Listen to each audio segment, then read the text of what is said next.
Talib Kweli is one of the most important voices in hip-hop. The New York native has been in the game for a very long time, but not only is he a star on the stage, he also has a deep understanding of the history of music.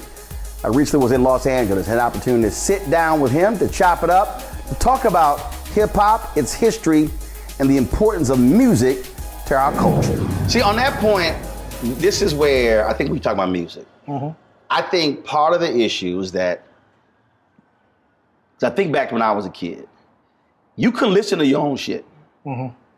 You in the car, or even when you at the house, my dad had the speakers up about this size. So that little bitty ass record player we had in the room didn't do nothing. Right. So we had to listen. And so for me, when I think about the music that I like, it really was because of that influence of hearing it. So my nieces, I'm playing Bill Withers. They were like, Uncle Roro, can you put that on our iPod? Only because they're hearing it because I'm playing it. And I just think that when the headphones came along now with AirPods and everything, you now got cats in cars at home, and the kids are doing their own thing, and they are completely divorced from where their parents are. So therefore, you don't get that mix of different genres and decades to sort of round out sort of your musical taste, your movie taste, or even your reading taste. I completely agree. I never thought about it as being the individualistic experience of the headphones. Me being a burgeoning DJ, I've DJ'd silent discos before, where you have people who have the headphones on and they're tapped in with the DJ. Now I hate those. I hate those. Because they're removing an aspect of the party that's necessary, the vibe. I'm in Jamaica. They had two different DJs. Yes. And I'm like, with the red light and the blue light. And I'm like, what the hell we dancing to? What the hell we dancing? Your ass would love it, Tiffany. Tiffany Lofton ass over there. Yeah. And I hate it because one, the beauty of for me, the beauty of the party is we're all grooving to the same thing. That's right. The song changes. You watching cats dance. You watching to see how they respond. That's right. You're feeling the vibration from the bass. You feeling under it. You. Dog. It's not just in your head. It's a full body experience. My wife over there with a headphone. I was like, don't hand me that shit. She was over there just jamming. She's like, oh, this is a song. I'm like, don't hand me that shit. I said to A. I'm like, I'm not putting them here because I was like, this is not a party. You want to feel that thing. A party has to be a tangible, full body thing. I gotta say, this is the blackest show I've ever been on. I appreciate the fact that you played reggaeton and Afrobeat and soul music while pulling out lotion because we can't be ashy. Oh, no. You know what I'm saying? Like, this is a real black experience. Oh, no. When I interviewed Glenn Turman, the first 10 minutes of the interview, we talking about ash. We do ash check. Right. Oh, no, we don't know. You mentioned Glenn Thur. You mentioned Cooley High earlier. Absolutely. You got to know certain movies. Absolutely. You got to. Yeah. I mean, I'm telling you, there's a rule, and you got to watch certain movies, and I'll have younger cats like, I wasn't born then. Matter of fact, Henry, what the hell we were talking about? Anthony ass had no clue. Glory. This some big. Here we go. Right. The 54th. Here's it. What's that? What's one? Oh, you got your damn. Lord, he didn't know what the hell we were talking about. Right. Oh, he had. No, we the 54th. The single Denzel. He had no idea. The single tier. He had no idea. Wait, hold on. Who was the artist? And he thought it was what was it, Harry? Jeffrey Osborne. He almost got his ass whooped on that one. He almost got fired on that one. That was sacrilegious on that one. Man, I'm just 35. I'm like, hell, I knew who the hell B.B. King was. Right. Well, I mean, I guess we have to do a better job. We have to do a better job at making sure that people know. It is. I do think it's, again, as you look at the generations that sort of went into their own cocoons, and I don't play it. When my nieces get in my ride, when they were growing up, nobody, you didn't have privileges. Because the deal is, my parents were like, especially my dad, this is what he told me. He said, this is when you know your ass grown. When you pay all your bills.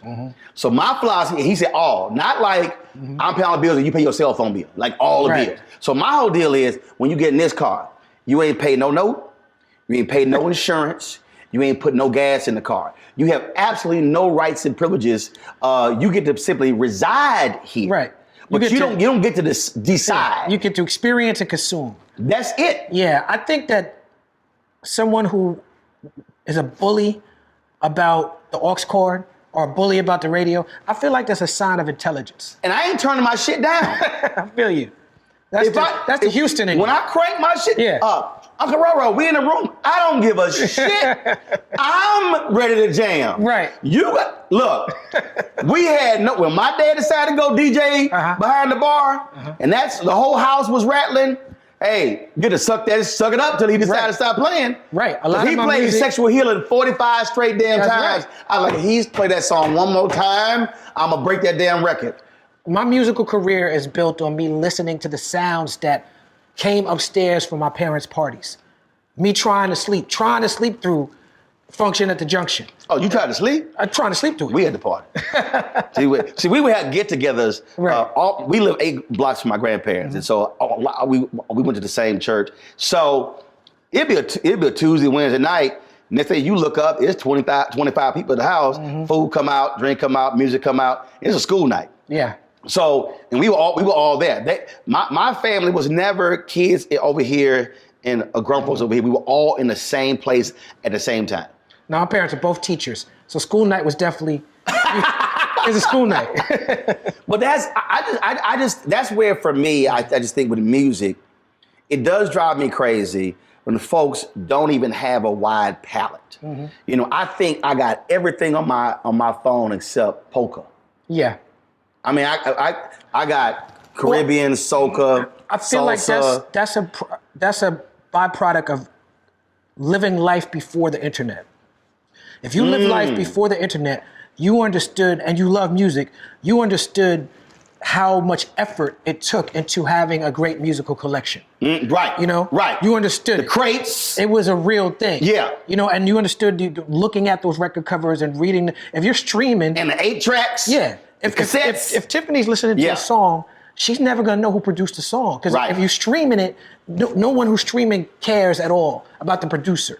But back in the days, who played the drums? Who played the keys? And then you could say, oh, this person played the drums on this record, in this studio. And then you start making the connections of why things sound the way they sound. Right. And how sounds, whether it's the sound of Philadelphia or the sound of Detroit or the sound of, Stax or whatever, you start to be able to be like, okay. And once that is removed, it's like you said, with that individualistic experience. With people online, they don't know what that's like. Even with sampling, like sampling is an art form, but now you got who sampled. You can go online and you can Google the sample. It used to be like important, like currency to know. The thing for me, when I think about the music, when I think about also the difference between, and this really has how the internet has changed, the difference between a song and the album. Because I've interviewed numerous artists and they talk about that there is a goal, there's a strategy, there's in terms of how the entire album comes together. And so if you're listening to track 4 and that's the hit, you don't really understand how track 1, 2, 3 played a role in that, and then the tracks after that. But the other thing is, it's also the beauty of listening to it from beginning to end, and then you really just understand how it flows. And that's why I think live albums, I think about Sam Cooke live at the Harlem Square Club. I think about B.B. King and Bobby Blue Bland together for the first time. Gap Band live in Atlanta. Yeah, James Brown blew up after that live at the Apollo. Boom. They couldn't. He was trying to sell these singles, and they couldn't. Once they were able to hear him do what he do with his band, now people understand. Because it was an experience. Yeah. Look, I come to LA. First of all, whether I'm in LA or not, I'm gonna listen to Frankie Beverly Mays live in LA. I actually like that one better than New Orleans. New Orleans was the one that blew them up. I like the LA one better because they changed up the tempo on a number of the songs that was slower than the one in New Orleans. By the way, you look like you're ready for the concert. Always not. Always. Don't be flowing with it. Always. And it's just a different experience. And that's why I just think for a lot of folks, and again, I get it, the hits. That's why I understood what Prince was talking about when he did not want to put his music online, because he wanted folks to understand the album, the whole deal. I get that. Yeah, so I think at this point you have to make a decision on what your intentionality is. If you are the type of artist that wants to make an album, and I put myself in that group, you're doing that purely for the artistic decision. Right. It doesn't really make sense with the current algorithm in the market for you to be putting a whole album out. I had an artist on my show, People's Party. I need you on my show, by the way. Rapper named Hobson. very, very talented MC. He's not really known in a lot of circles, but he does very well for himself. And he made a point. He said, look, I could put out a whole album on Spotify, right? And the same amount of press I'll get for that album, I'll get more press if I put out one song or one good video. Right. And he said, and then I'll go perform. If I put out 3 singles, if I come to your town, I'll get more people to see me for 3 singles than for one album, and then I'm performing track 11 off the album, and your attention span is so short, you ain't even get to track 11 again. It's just not financially feasible. It's not financially smart for me to put out an album. And I get that. It's got to be an artistic decision, I think, at this point. But I think that real artists have to be able to make decisions that are not based on being products. Right. If you're making all your decision on making money and being a product, then you're serving a system that doesn't serve you. You mentioned attention span. I posted this numerous times. It kills me. Like when I go to a party, I want to dance. I ain't standing around. I think I know what you're about to say. I ain't standing around talking. I don't drink, but I drink water, cranberry juice. I ain't looking. I'm not sitting on my damn IG story the whole damn party. Right. I'm ready to groove. Right. We were in Miami, and we stopped by. It was a Jamaican restaurant, but they were jamming as well. So man, they had the LED lights. So in our section, they had this LED light and it was white, bright as hell. I was like, yo. I said, give me that jacket. I covered the thing up. Security's like, no, you can't do that. I said, bro, this light jacking up the vibe. I said, you can't be trying to groove with a big ass light, bright light right here. He was like, okay. He's like, fine, we'll go ahead and leave. I'm like, yes. And then the section next to us was like, damn, I'm glad you covered that up, man. Right. That was screwing the vibe up. So the DJ, and it's DJ, so he's, but for one, he was talking too damn much. I was like, bro, they were like, man, that's dance hall. DJ's like, no, I need you to shut up. Right, no, that's a dancehall. That's dancehall hip hop style. But it was shout out to my man DJ Trace. So he was doing He'd be like, look at me. I even told the owner. He was like, man, you have a good time. I have a great time. Shut his ass up. Right. Let the music talk. But then it was every 20 seconds. He was cutting, or he would stop it, talk. I'm like, okay, we were like in the middle of the groove, right. and you can see the room. So you saw when he found the room was picking up, then more people getting up, and they get into it. Then you shut it down. Right. Now you got to restart it, and the folks kind of like, well, you ain't feeling the same. That's a style of DJ, and what you're describing is telling me that he didn't do that style of DJing well. There's a style of DJ where the DJ is a personality, and you can stop the record and talk to the people, and the way in which you do it, that's an MC skill. Your skills at engaging the people, it doesn't matter whether or not you catch the right BPMs. I've seen DJs do that and change the vibe from house to trap. You do it to change the vibe and to do it, but what you're describing means that he wasn't doing a good job. And it was just, because here's my deal. If I go home or to the hotel and my clothes are dry like this here, I'm pissed. Right. But if I got to peel my clothes off, right, hell of a night. Are you a dancer? I just hate when the party gets killed and the people are there and they ready to go and you can tell, but the DJ is not paying attention to the room. And I've just been in so many places where too many DJs are into themselves, into the playlist that they put together, versus how is the room responding to the vibe, and you got to be able to flip that thing. Yeah, I call it DJ School 101. So read the room. So I do a monthly. You a Texas dude?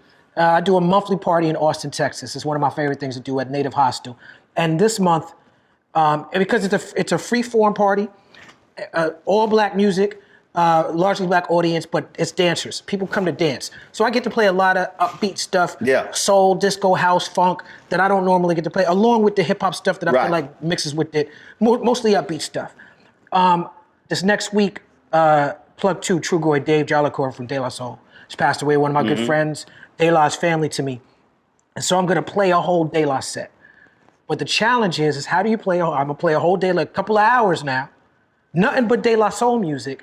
But I don't want to sacrifice the vibe of the party. Right. Now, luckily, De La Soul, early in their career, they sampled there's Commodore samples. There's Fonda Ray, Fat Rat, like Keeping the Faith. There's just Parliament Funkadelic. There's Knee Deep. So there's places I can go like staples of black music that if I feel like maybe it's getting too lyrical, too underground, I could go into one of their more popular joints. But I've been all day thinking about how I'm gonna do this De La party because I don't want it to just be a show off of how much De La Soul music I know. I want it to be like, nah, we dance even though it's only one artist.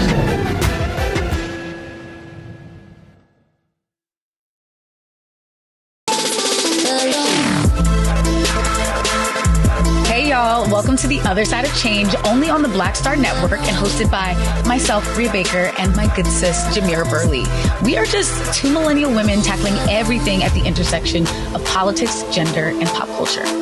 And we don't just settle for commentary. This is about solution-driven dialogue to get us to the world as it could be and not just as it is. Watch us on the Black Star Network, so tune in to The Other Side of Change.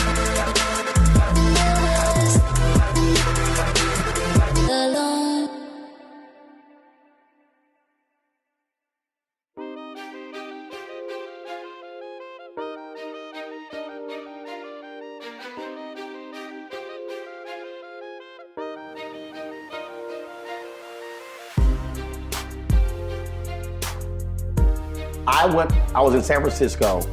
I was speaking, and we went to Oakland the previous night, and then I hit my boy Mark Spears, who was at Yahoo, now held at Anscape, and shout out to Mark, his Hall of Fame award. So they had a party. It's an annual party in San Francisco, and it's only Stevie Wonder music. Oh yeah, you're talking about DJ Spinner. The Wonderful Party. Spinner's a Brooklyn guy. That party started in Brooklyn.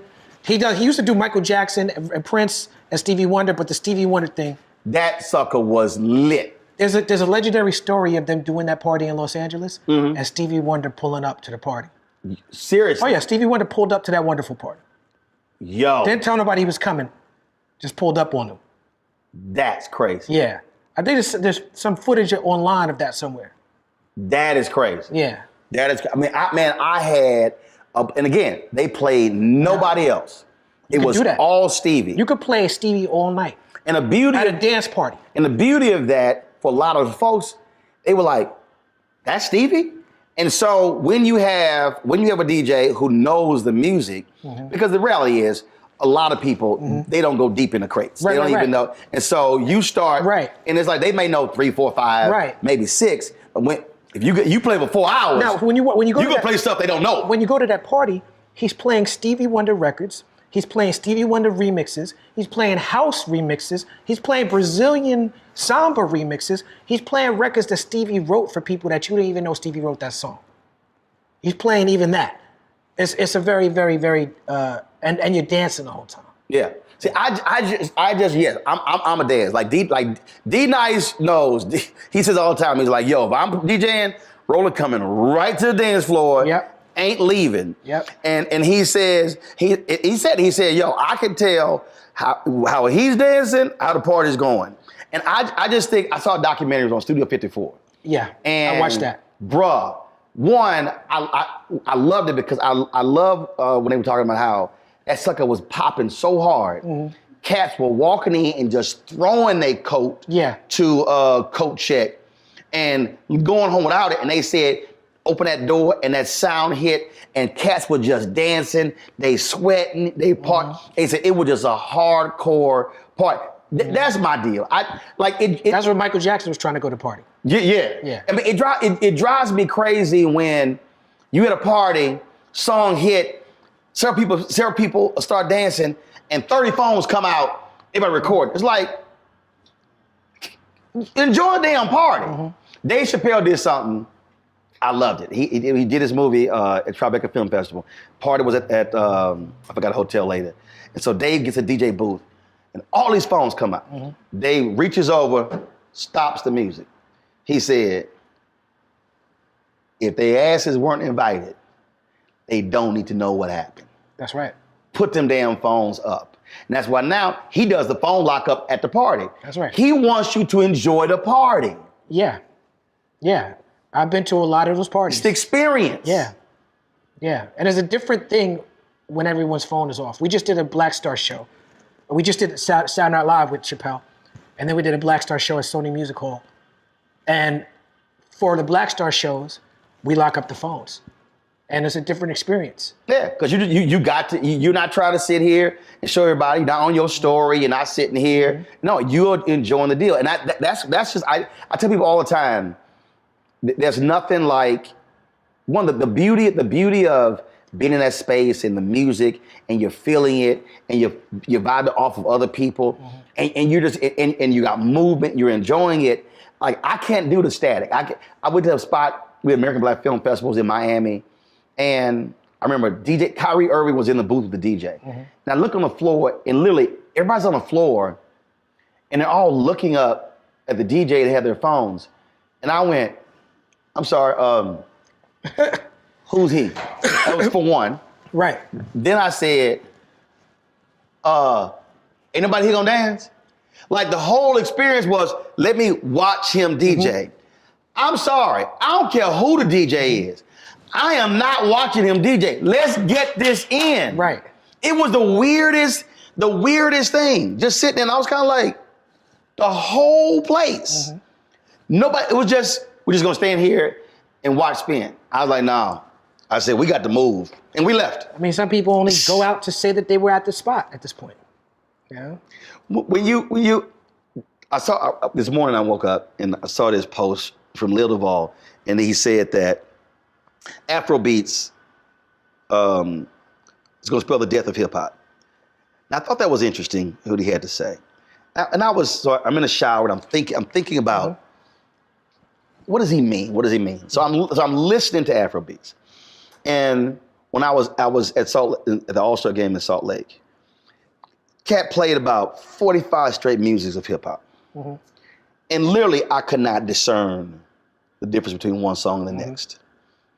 Yet when I saw his comment, here's why I think, love to get your thoughts. Here's why I think so many people are connecting with Afrobeats or connecting with the artists coming out of Jamaica, you know, the Caribbean sound. It's because it's distinctive. It's changing. Yeah. Even when I listen to hip hop from the 80s, 90s, 2000, 2010, when I'm looking for, that Tupac song was distinctive from B.I.G. The B.I.G. was distinctive from Big Daddy Kane. It was distinctive distinctive. And so when it comes on, you know it, and it's not the same. I think that's just me. Is what makes it distinctive, and now I can groove in a different way versus stuff that's sort of just running together. Thoughts? I think to the untrained ear, Afrobeat and reggaeton and other things that are not hip hop sound like that to other people. You are a music person.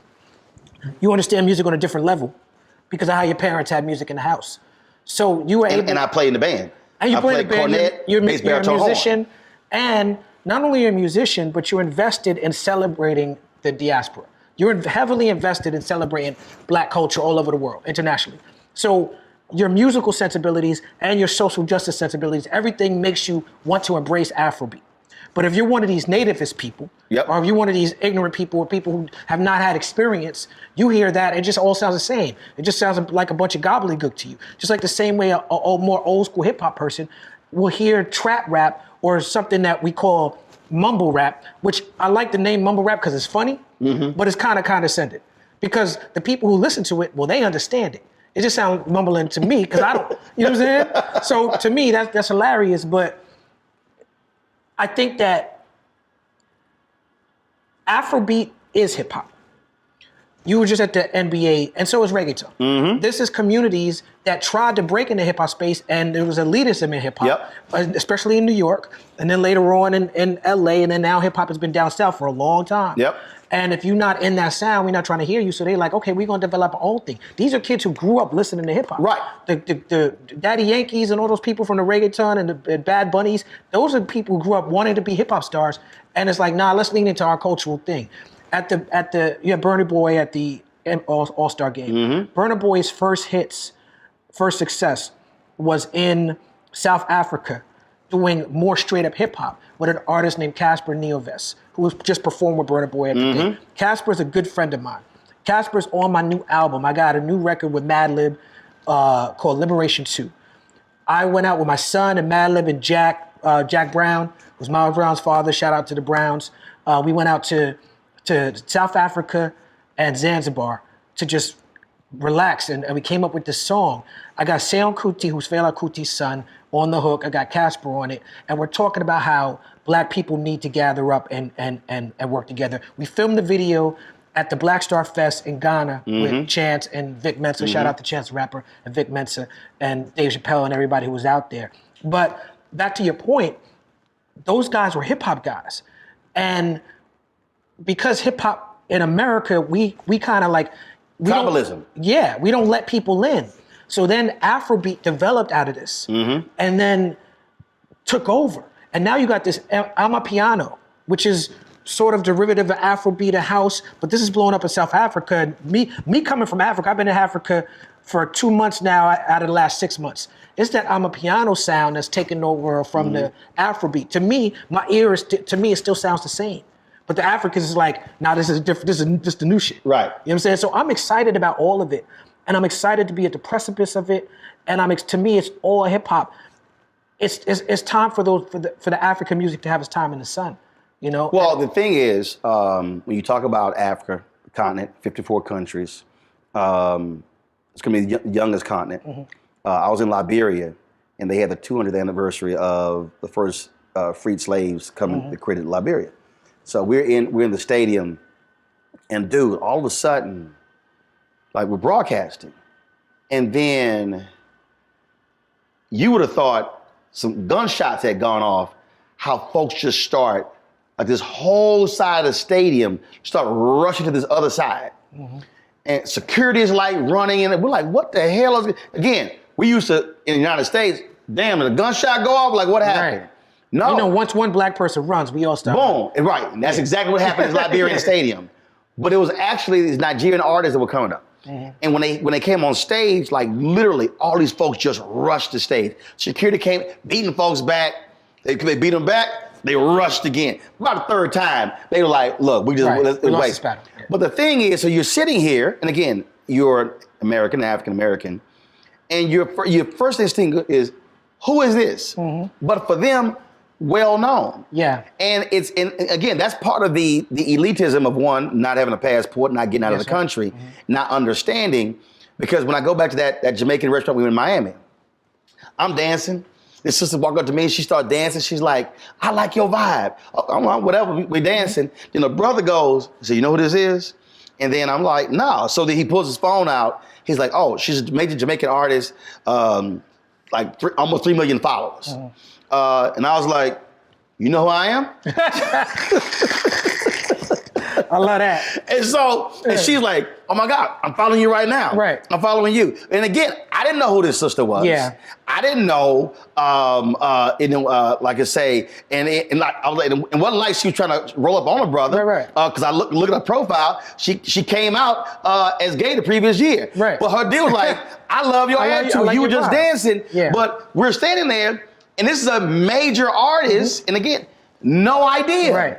Because we too many people here, we just don't get out and we don't experience other sounds and know who other people are. It's sort of like the Selena effect. Yeah. She gets killed. Dude, I was from Texas and didn't She's know. huge in Texas. Yeah. I want to send a rest in peace out to AKA, who is a South African artist. And he's a very big artist. He was just gunned down last week. Very tragic in Durban, South Africa. And there's a lot of gun violence going on in South Africa. And I want to say rest in peace to AKA and his family. And it's because the guy that I have on my song, Casper, these guys had a rap beef years ago. And their rap beef sort of ignited the South African scene. And so Casper has a lyric on my new album where I'm talking about, going back to Africa. And he's trying to convince me as American to come back to Africa. And he's like, you're not going to lose your life here over some violence over your Nikes and your chains. And then me and Casper were on the phone talking about how unfortunate it was that this guy lost his life in such a violent fashion, and how American gun culture and violence in the music can sometimes influence people and stuff like that. And it's sad and tragic. And I'm glad that Casper and AKA got to mend their differences before this man passed. I want to mention this because me and Casper recorded this song months ago, And I didn't want people to get confused to think that what he was talking about had anything to do with what just happened to this young man.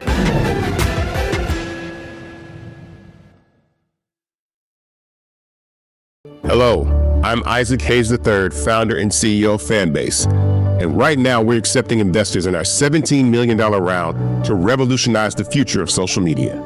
Today, for just $399, you can own 60 shares of stock in Fanbase at $665 a share. Go to startengine.com/fanbase and invest today. While the big platforms have grown too massive and disconnected from their users, Fanbase is building a platform where creators and users truly come first. We've already raised $4.8 million from everyday investors who believe in this vision, and now you can join them. This is your chance to invest in a social media tech company with over 1 million users that is disrupting media by allowing anyone to reach all of their following and monetize their content from day one. The market is changing, big platforms are failing to serve their users, and Fanbase is stepping up to fill the gap. Don't wait until it's too late. Invest now. Invest for yourself and your future. Go to startengine.com/fanbase and own the future of social media.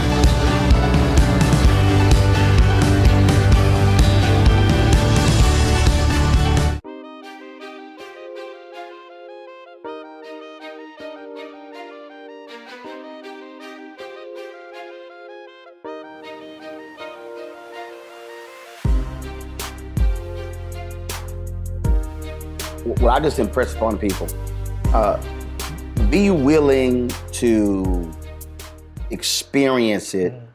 And there's nothing like experiencing it. And again, in that setting and you're hearing it, because I was in St. Kitts and again, we're just walking and I hear something, I'm like, and I was mad because I couldn't Shazam it.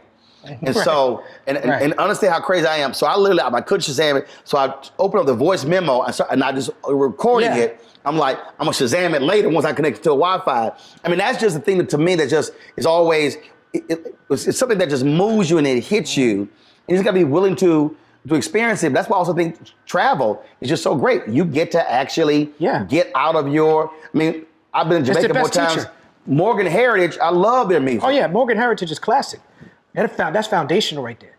Absolutely. So it's not just Bob Marley. And I'm like, yo, you gotta be able to, I just think a lot of people just are unwilling to have that experience. And then what it then does is, it then opens you up to now begin to go beyond just the music. And now you begin to learn about other people, other societies, other cultures, other countries, and now begin to understand the other pieces that come out of that. And that's why, because the NBA had a panel, the Newsmakers Breakfast, dealing with what's happening in Africa. And the basis of what they're doing with NBA Africa. And my whole deal is, if that's your entree to the continent, you then get to understand all different things that are happening. So if that's what it takes, fine. If music what it takes, fine. And what I'm hoping is that for people who are loving Afro beats, they will now begin to see what is actually happening. You mentioned a Black Star Festival, Afrochella, all things that are happening. Ghana has I fundamentally believe that out of all the countries in Africa, Ghana has played this the smartest in that they understood the African diaspora. They used the year of return to introduce people.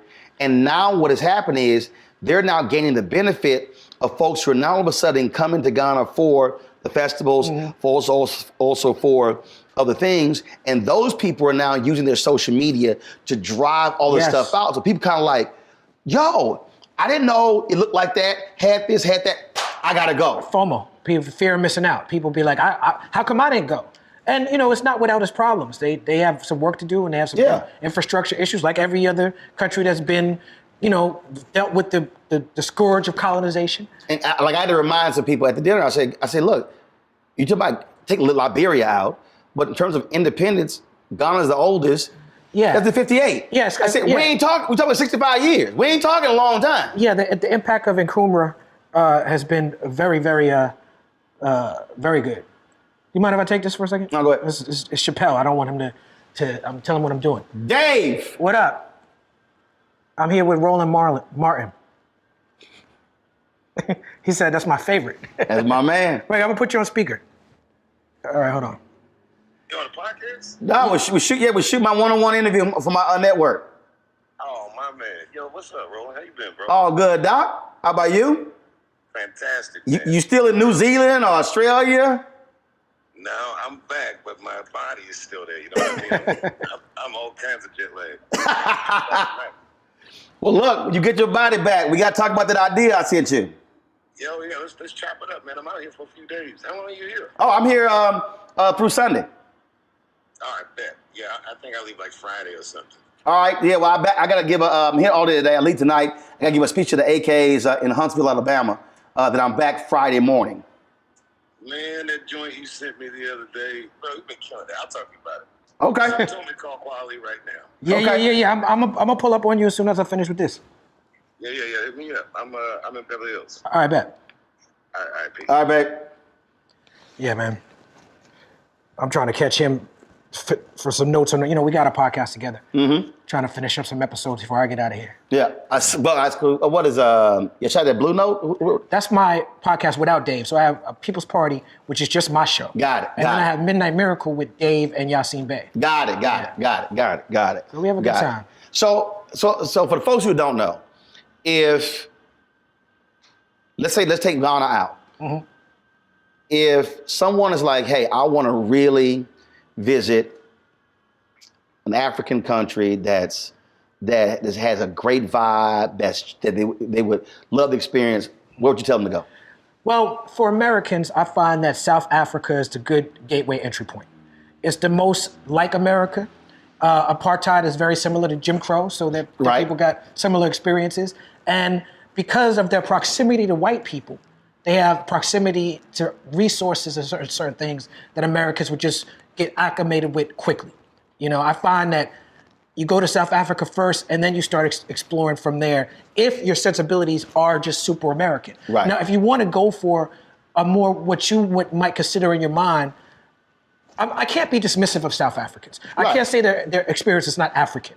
But what I notice being someone from here. Well, no, it's just a fact. Yeah. The white control of South Africa, they brought, and it is still there. And so the bottom line is, it's the closest. It's just no different. Right. So they are African, but the reality is they've only been in control of their country for a couple decades. Ghana is a different experience. Nigeria is a whole different experience from all that.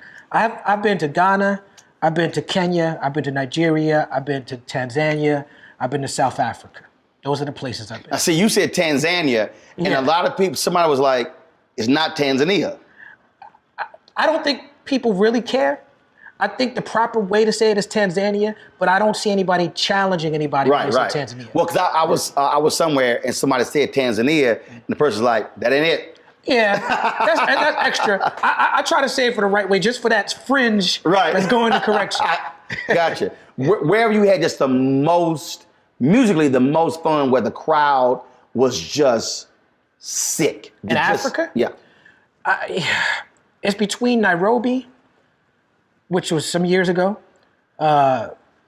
and South Africa. I just did Back to the City in South Africa with the guy who just passed away, AKA, he came on, and then the other guy who's on my song with me, Casper, he came on after me. But I was out there with Pharoah Monch, Keith Murray, who's been in the press wilding out lately. It was Mr. Cheeks from the Lost Boys was out there. But we were the Americans. It was mostly South African artists. Mm-hmm. And it's a Back to the City festival, a hip hop festival that just takes over the city. There was fireworks. Mm-hmm. It was crazy, but it was real hip hop. And it felt beautiful, man, because I've been through a lot of ups and downs in my career in America. And sometimes I forget how tapped in, because I spoke to the Black condition, and because I spoke to being proud of being African, and because my name is African, that I'm tapped in to those people, and there's a special connection there. And with Black August, shout out to Rosa Clemente and Monifa Bendele and Lumumba Bendele and the Malcolm X grassroots movement. In 2001, they took me, Black Thought, J. Rooter Damager, Boots Riley from the Crew. They took us out to Durban, Cape Town, South Africa. Dead Prez, we did shows all over in Soweto and the townships. And I've been going back and forth to South Africa for a number of years because of my social justice work. So that feels like home. But I did this club in Nairobi, the Ebony Lounge. that's just a small nightclub. But the energy in there was like, yeah, that was beautiful. See, when you're talking about being up and down in the United States, but then how international operates, I think about several artists. One, Shalimar. The brother who he was the one who did the moonwalk first. Guy's name is escaping me. He when Shalimar broke up, he stays in England. Huge career over there. There's a thing called Anastasia. She's from Chicago. I remember seeing into the store on her, and they said she was a cross between Tina Turner and Janis Joplin. Love her sound. Never has caught on in the United States. But she has sold 20, 30 million albums in Europe. And she's never here. And like I follow on social media, she follows me. I'm always playing her music. And I'm like, yo, I just need to fly with this, want to see her in a concert. Kelly Rowland, Destiny's Child breaks up. She actually tried to get it going in the United States, didn't click. Goes to England, realizes they're still huge there.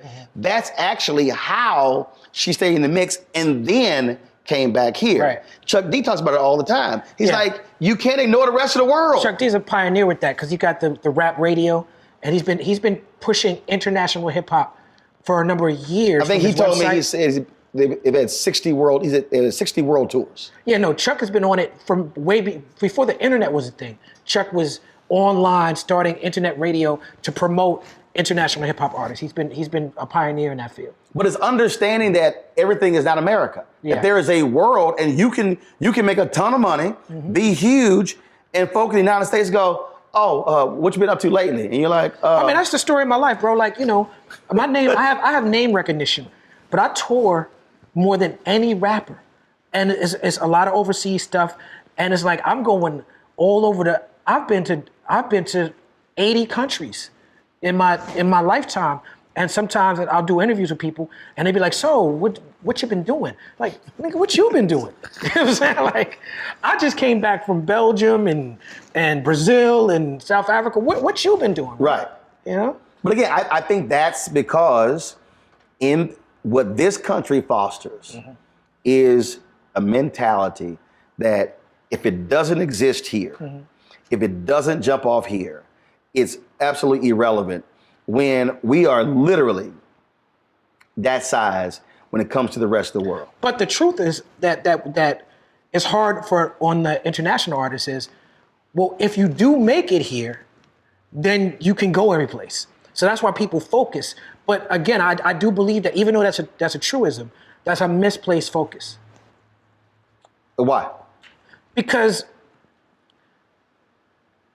what you're doing is you're saying that the chart success and the Billboard success and the validation from the industry is important to you. You're saying that the fame is important to you. Right. And that's fleeting. I have 2 or 3 which you could be considered hit records by industry standards.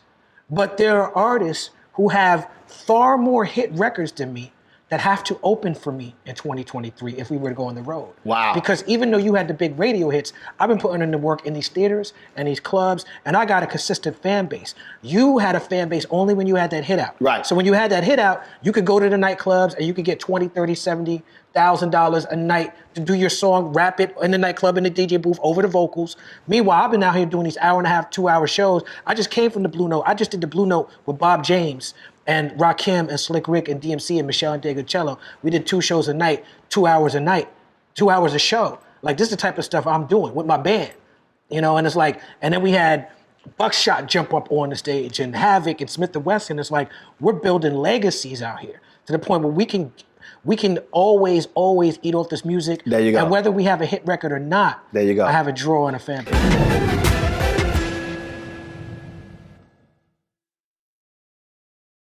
What's up, y'all? Look, Fanbase is more than a platform. It's a movement to empower creators, offering a unique opportunity for everyday people to invest in Black-owned tech, infrastructure, and help shape the future of social media. Investing in technology is essential for creating long-term wealth and influence in the digital age.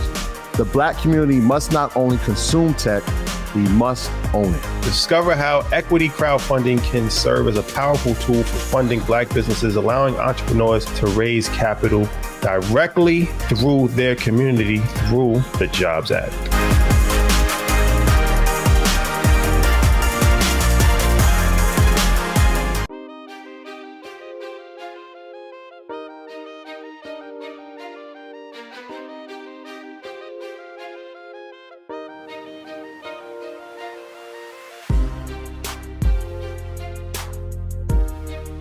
Like my new book is called White Fear. I'm really thinking about White Fear? But I'm really thinking about making my next book called White Validation, because I think in many ways that's one of the biggest problems that African Americans have. We're seeking that validation, the white validation. That's like the artists who crossover. And Tyler Perry and I had this conversation, and I'm like, when Tyler talked about building your own table. Tyler's deal is, I ain't trying to sit here and get white folks. You got an island in the Bahamas, got a plane, 250-acre lot, building this huge house.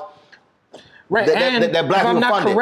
If I'm not mistaken, no matter what your race is, if you're in the industry, because the industry, really the pandemic and the finances moved to Atlanta, you've got to fuck with Tyler Perry if you're in the industry. There you go. Yeah. So the deal, but the deal is, again, his whole deal is, I got my base. My base gonna rock with me, whether my movie's on Netflix, whether they're gonna be in the movie theater, whether I got my shows now on BET. That's why, the same thing for me. I had cats, when TV One show ended, bros like, man, I wish you would go back and get a show on CNN, MSNBC. I was like, why? By the way, I gotta just give you your flowers for a second, brother, because what you do is rare. There's a lot of black people who get into positions that you were in at CNN and really mainstream positions. You were made yourself a part of the mainstream conversation, but you never sacrificed who you were as a black person, and you always kept the black issues at the forefront. Even like when a lot of our politicians get criticized when they get in position of power, people say, well, you're not doing this for black people. It's like, well, no, now I'm an elected representative of many different communities. You found a way to be a fantastic journalist and not sacrifice any journalistic credibility, but still be pro-black. And I feel like that's difficult for people to do. Because I didn't lead black-owned media. That's right. People thought, oh, I had some cats, these little haters. Oh yeah, so you left CNN, and so now you start wearing African outfits. I was like, fool, I got married in one. Right. I said, long before CNN.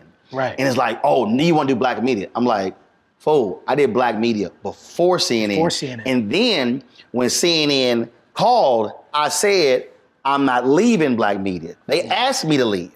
They asked me to leave TV One, Tom Joyner Morning Show. I said no. I said, why am I gonna do that? Why? Because I understood y'all can tell me no. Right. But I controlled my Tom Joyner segment. I control the TV One show.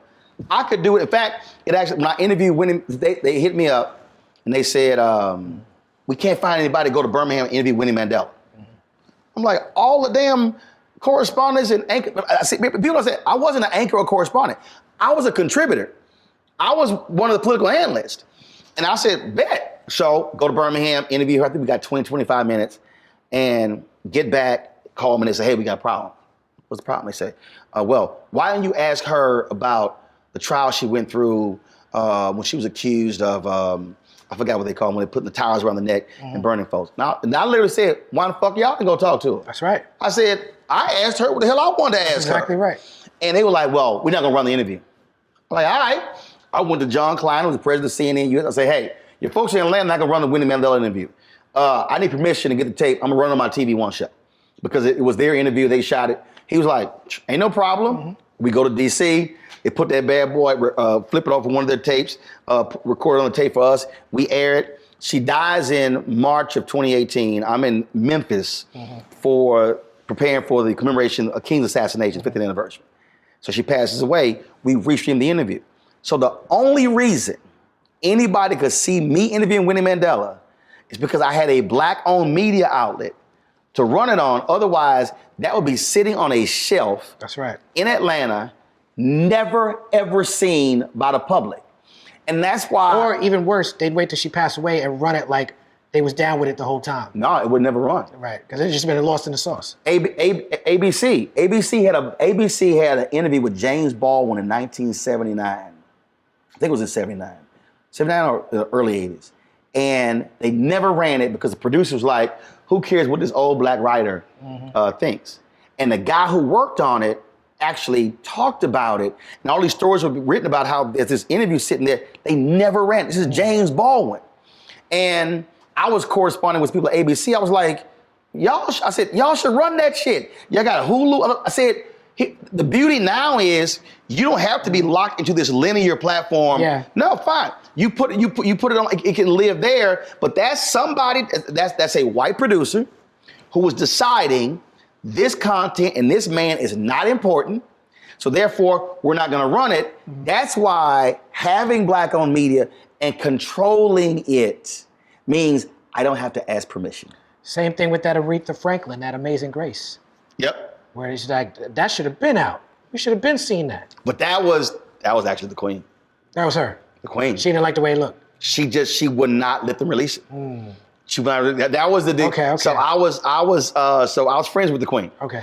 And yeah, the Queen would not. Because when I saw that, I was like, I was supposed to have been seeing this. Bruh, right. It was, or the Dr. Questlove won the Academy for The it. Summer of Soul. Same thing. It's just, Yeah. and this is what I am constantly trying to explain to our people. Which goes to also what you talk about with music. When you are letting somebody else who doesn't look like you, who doesn't understand your culture, determine, nah, we ain't putting that out, then our culture loses out. Yeah. And when you're trying to seek the white validation or the fame and all of that, then you're in a situation where they're controlling what is in you. And that's what Prince was talking about. Yeah. He was talking about, no, Yeah. I can't let you just control what I'm doing and I have no say so, and great stuff is just never being released. I used to see you around some of these Prince events, I think, back in the days, these parties and stuff. But I asked Prince to do a song with me. And I was signed to Warner Brothers at the time. And it crossed my mind that he would have an issue with that. I wasn't even thinking like that. I'm just thinking it's Prince. And I developed a relationship with him. And I was like, we'd do a song. He was like, you signed to Warner Brothers, right? I was like, yeah. He was like, when you're not on Warner Brothers and when you control your masters and when you control your career, then we can do a song together. He said, I saw it, Nas, same thing. He told Nas, I saw that recently. He said, you control your Yeah. masters? He said this. No. And when I saw Nas say that, he said that on Drink Champ or something. So Nas said, I said, he was saying that to all of us, which means he was giving us jewels and gems and a blueprint. And that's the piece that I try to walk us through, because like when you said, if you're an artist and you got to make a decision and you're gonna sacrifice something. If you're putting something out because it's the art, you're sacrificing. Well, I could be making this over here. I could be doing this here. It's really the same way for me. I've advocated for black journalists to be hired on all these networks, and I got no problem with it. But what I keep saying to people is, love Robin Roberts dearly. She's making like 20, 25 million with ABC Good Morning America. But Robin got to ask permission. Joanne Reed, Al Roker, Gayle King. And so I think what happens is we get caught up in, oh, so-and-so has power. No, they have influence. Yeah. They have leverage. No, Yeah. power is when you can say, I'm going to Liberia for 10 days. We're broadcasting from there and ain't no conversation. That's why I like my show People's Party. We could just be like, pick up, we doing the Blue Note this week. Next week, we going down to South by Southwest. I might pull up with Nori in the Bahamas and do a mashup with Drink Champs, because he's an independent podcaster at this point. So yeah, having that is extremely important, and I'm blessed. But what the people have to understand, though, and this is what I tell people all the time, there are things that you're not going to have, and you have to be comfortable with that. Oh yeah. You have to understand that. I remember I was at TV One. We were preparing to do something. There was a brother we were working with, and he had worked at BET on 106 in Park. And I remember we were in the room. It was me, him, it was Henry, and he was like, "Man, but if we were at ABC, we would have." I said, "Stop. We're not. Right. We're not at ABC. Right. So I need you to take that out of your head. Take that out of your head. Yeah. This is what we got. This is how much money we got. And we're going to figure out how to make this thing pop with what we got right here. And there's so many people who get caught up in that and not understanding the two things for me that are most important, which I think that's all you've been speaking about, really. Freedom and flexibility. And that's where the greatness happens at. The greatness happens where the impossible happens. When they tell you, this can't be done, and I don't know how we're going to do it, and you figure out how to do it anyway, that moment is where the greatness is born at. Oh, absolutely.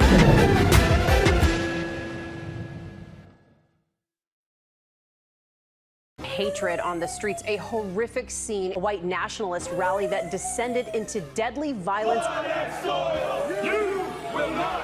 White people are losing their damn minds.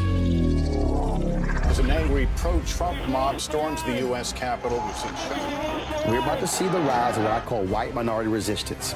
We have seen white folks in this country who simply cannot tolerate black folks voting. I think what we're seeing is the inevitable result of violent denial. This is part of American history. Every time that people of color have made progress, whether real or symbolic, there has been what Carol Anderson at Emory University calls white rage as a backlash. This is the rise of the Proud Boys and the Boogaloo Boys. America, there's going to be more of this. Here's all the Proud Boys, guys. This country is getting increasingly racist in its behaviors and its attitudes because of the fear of white people. The fear that they're taking our jobs, they're taking our resources, they're taking our women. This is white fear.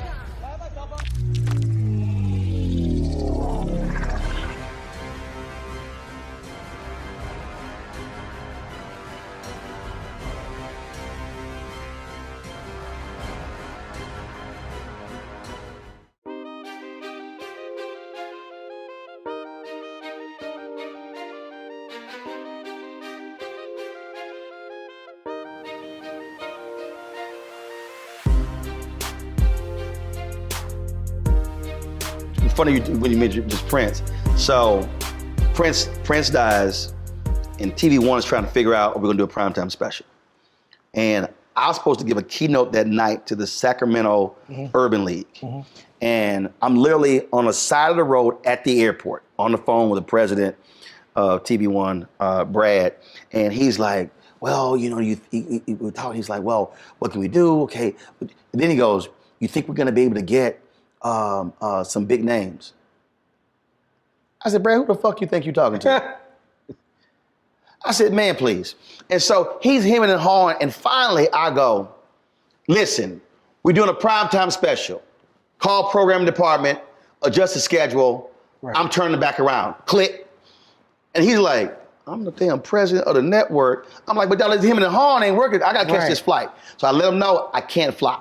Sacramento Urban League, I apologize, they were pissed. But breaking news, that's what happens when you're a journalist. Yeah. So we go to the studio. Man, so we're live. Got a couple of guests on. Cats start, they're blowing my phone up. And I'm like, what the hell? Control room tells me, hey, we can't call out. I got like 10 celebrities. Jeffrey Osborne, Howard Robinson, Pete, Aretha Franklin, Johnny Gill, they all waiting to get on. So I'm like, damn. So then I remember we used to do my Tom Jonas segment from the right from the set. So you said aux cord. Yeah. We had a cable, straight up, bro. I went, well, this sucker runs through the control room. Man, I just seen you do this with the television. You know what you're doing, bro. You know. Oh no. This what I literally plug up like I had 2 iPads and 2 phones. I call somebody on a phone, call somebody on FaceTime. I do the interview. While we live, unplug the cable, plug it into the iPad to do the next interview, unplug the iPad, plug it back to the phone to do the next interview. That's how we did the 2-hour show, because we couldn't get the guests on. You gotta figure that shit out. Right. Now I was just pulling up footage. I was seeing if there was footage online of when Bill Withers passed away, and you had me call in. You just reminded me of that. And I was in the queue waiting to talk about our brother Bill Withers. Well, luckily our stuff worked that night. Yeah. But I didn't have to sit here and do all the play. But that's the whole point is you got to figure that thing out. You got to figure it out and make it happen. Yeah. And that's the whole deal. So I I just really hope people understand what you're doing. I hope other artists understand what you and others are doing. What we do in media is you got one life. And your point when you say legacy, what are you going to leave people with? And there's nothing worse to me than to have a gift and have all this stuff in you, but it can't get out because somebody has already decided, no, it can't be done. Yeah. And that's waiting on permission. And I just think that's right so there deadly. is the Black experience in America. You know, this bubbling cauldron of all this potential energy that people are like, no. And we decide which one of you gets to do it. Or the phrase "for and no more," or whatever it is. That's crazy. So I'm asking you this, a couple more questions. Is there something that you have really, really always wanted to do, but you've yet to do? I'm sure there is. That's a good question. I want to do a song with Bjork. That's something I want to do. I'm going to put that out in the atmosphere. Yeah, because I've been blessed to do songs with damn near everybody who I idolize. You, besides Prince. Right. You know what I'm saying? Like, Because you didn't own your shit. yeah, I didn't know my shit. You know what I'm saying? I had to level up first. But it's particularly in the hip hop space. If you're a hip hop artist of a certain age, I likely did a song with you. And I collaborate with a lot of people. I feel like Bjork is the type of artist who, she doesn't collaborate with many hip hop people. I feel like she has a collaboration with the RZA, maybe, but she is someone who, when you think about her music, it's his own genre. You can't put it anywhere. And that's something that I not am envious of, but I'm wowed by. And so that's an artist that I want to do records with. My answer used to be DJ Premier, but I ended up doing another Texas dude, but I ended up doing some records with DJ Premier. I'm on that Last Gangster album, so I checked that box off. So Bjork. Yeah, Bjork, yeah. So that's the artist question. Okay? Outside of music, is there something?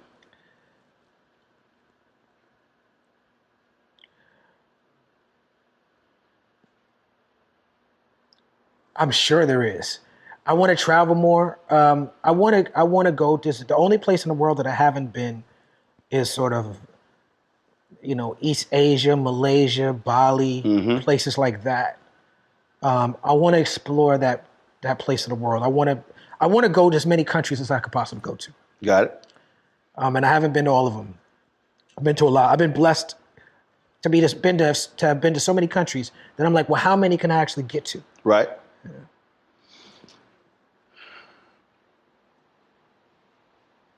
Next question. Let's see how you answer this. This is not about a competition.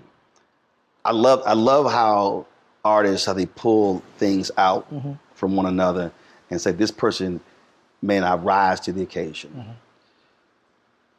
If it's and I don't want to say if it's a versus, but if you're on stage and you're on this side of the stage and somebody's on this side of the stage, who would you love, not battle, but who would you love to just for the purpose of the crowd, and it's y'all back and forth. Who would that be? Well, the easy answer is Yasin Bey.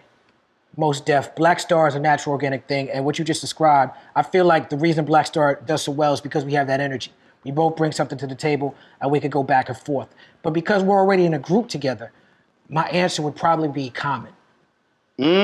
Common would be my answer. I've thought about this when Versus, people ain't really checking for Versus like that no more. Right. But when Versus was a thing a year or so ago, I would think about, well, who is it that I could do a Versus with? Yasin, Lupe Fiasco, maybe The Roots, in terms of my lane of music, but it's Common. Common is a bigger star than me because he's a movie star. Common has bigger industry success than I do. But when it comes to bar for bar, song for song on that stage, Common is someone who I'm not sure I could beat. So that would. But maybe I could. But so what you're saying is that would also make you absolutely raise your game. Yes. That's like Dion having to cover Jerry Rice. Yes. And best on best. Yes. And it's like, let's go. I'm not sure I could beat Common. but I'd like to. I would like to try. You know what I'm saying? Right. Like I feel like that would be a good matchup. I feel like for the fans of Have you told him? I've never said that to him, but it's interesting because I don't think I've ever said this publicly. Kanye, when he was on Drink Champs, famously dissed me. And the reason he dissed me is because he was upset at me because I'd be like, fuck that MAGA shit. And he was mad about it. I remember. He's mad. And you were right. Yeah, I'm aware. But the way the question was raised, you're right. The way the question was raised was Nori was like, in a battle, he said, who do you like better, Common or Kweli? And when Nori asked that question, I was like, yo, that's exactly what I've been thinking. If I had to do a versus, it'd be Common. So I'm listening to the answer. And Kanye goes, Common is 1,000 times better than Kweli. And he said that out of hate and anger, my brother Ye. Because first of all, nobody's 1,000 times better than me. You know what I'm saying? Right. You could be damn, hold up. 1,000, like, come on. 1,000 times. But when Kanye said that, it was very interesting to me because I'm like, oh, okay, so I'm not the only one. When Nori asked the question, right. I'm not the only one who has thought about this before. Did you hear Common? We and Common have talked about some of Ye's more inflammatory statements, but we never talked about any type of like versus type of thing. And again, it ain't gotta be versus. Y'all can do it. Y'all can do it. Listen, Common was on the Black Star album. Common was my favorite MC for a long time. Common took me on Electric Circus tour. I opened on Electric Circus tour and I took Kanye on that tour. That was Kanye's first tour. So when you hear him on College Dropout, on that last song, Last Call, he says, Kweli took me on this tour.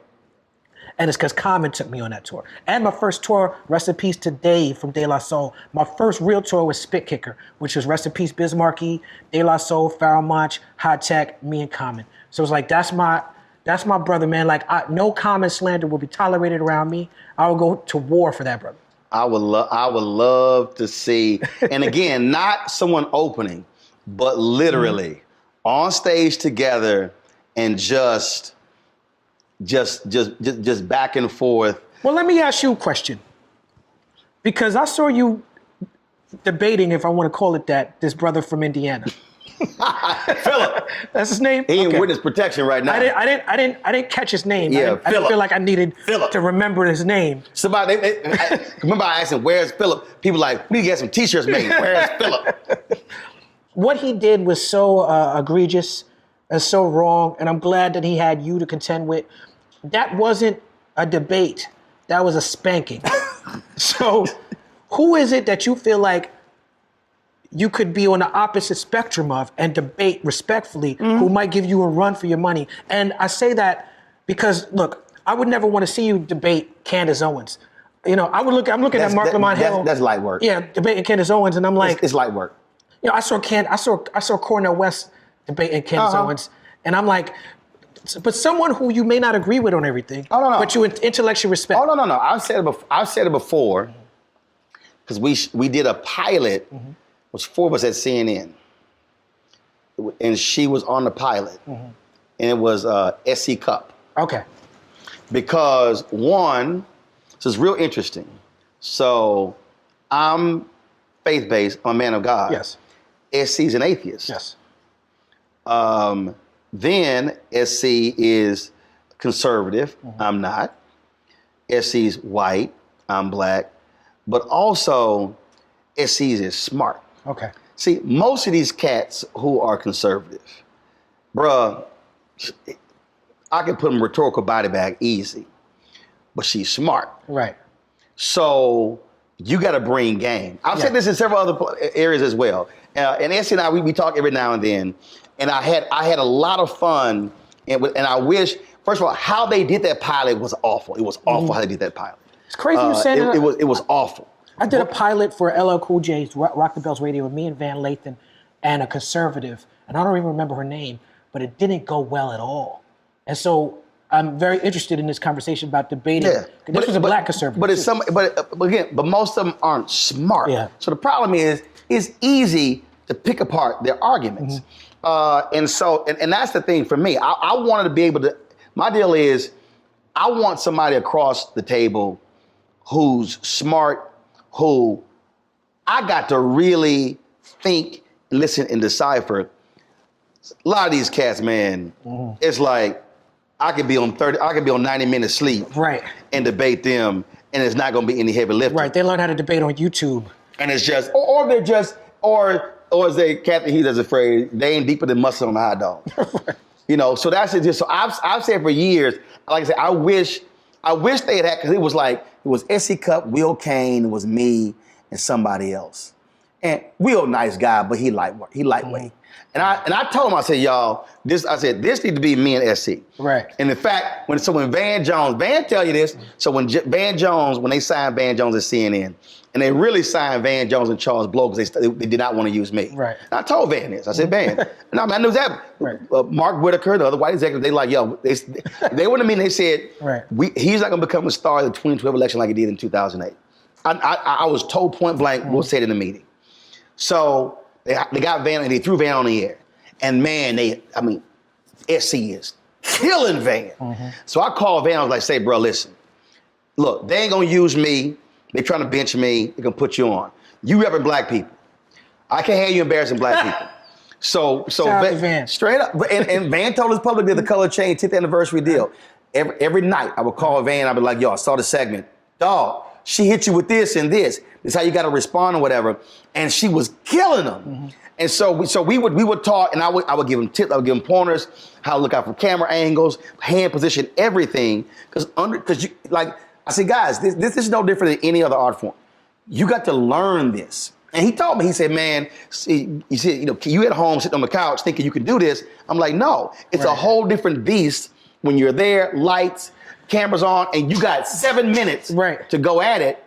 And you can't be sitting here trying to have a 3-minute comment. It's 7 minutes. Van, whatever you taught him, that lesson was passed down. My most famous viral thing I ever did was arguing with Don Lemon and Ferguson. And I remember. Yeah, and if you watch it now, within 30 seconds, I walked off. I turned and was walking off, and I made eye contact with Van Jones, who was behind the camera, and he was like, don't walk off. Do the interview. Dude, don't let he was mouthing these words. Right. And you could see me looking at Van off camera. And then I turned back around, and I argued with Don some more, but I would have left if it wasn't for Van Jones. Yeah, definitely. Well, that was one. Like I say, I was like, dog, she killing you, bro. I'm like, Van, come on, bro. And we would sit here debate nights. I would call him up. It'd be 1 o'clock in the morning. Right. I was like, yo, here's some tips. This is what I saw. Work on this. Work on that. But that's the piece there. So I've always, and that's the thing, man. It's to me, whether you're talking about what I do, what you do, or any other field, I don't get people who run from somebody else who's great, or somebody else who can make you better. To me, that's why I love the old school artists. Every time when I interviewed J.O. or Eddie Levert, he was like, oh no, he says shit. We go on the road, he was like us and the Spinners, and he was like, yo, we better go whoop y'all ass out there. He said, then one night, we'll sit here and kill it, or next night they kill it, and we come back, yo, we got to recalibrate this whole thing. That to me, like I don't get artists or other people who are like, no, I want somebody who's, I want to use the word weak, but I don't want somebody who's opening for me, who's not going to bring that heat. Yeah, I interviewed Jimmy Jam, and Jimmy Jam said, the time when he said, we put the heat on Prince so hard, he wouldn't let us tour. Right. I'm like, I don't get that. My deal is, if you think you boss, I want you to bring all you got. I want you to bring everything you got to the point that you make it about the same thing with Common. I ain't gonna say I might not beat you. I'm gonna say I'm gonna beat you. But I'm gonna say like SC, I'm gonna beat you. But it's like, but that's what you want. To me, you wanna know how great you are. And you want somebody to bring out everything in you. That to me, I think is really what great folks should want. Yeah, absolutely. I gotta be in the room with people who are greater than me. That's right. Yeah. To push you. Yeah. Iron sharpens iron. Yeah, absolutely. That's it. Man, I appreciate it. I appreciate Great chopping up with you. Thank you for keeping the space black. Oh, always. Definitely. Always. We're going to do that. Yes. We're going to do it. Yes, indeed. All right. Word up.